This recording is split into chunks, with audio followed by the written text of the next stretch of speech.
Boomers, millennials, Xers, and now Z. Categories. We humans like to put things in categories, and we like to put people in categories. And all those generational names make nice, neat categories to put people in. When we can assign them to a category, then we know what they're going to be like. Now, I think it's important to understand the differences that occur throughout history and maybe generational differences. At least it has been important.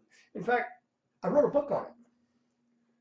But I think it's become much less important until at this point, this idea of a Generation Z or even millennial generation is almost wrong.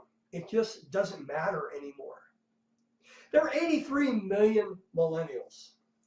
And generally, the difference between millennials and Generation Z is somewhere around the year 2000.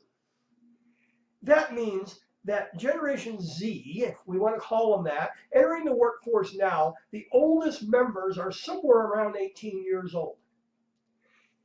And for some reason, we want to put them in a category based on their age now. And I ask you, how many of you would like to be judged by the way you were when you were 18 years old? I know I wouldn't.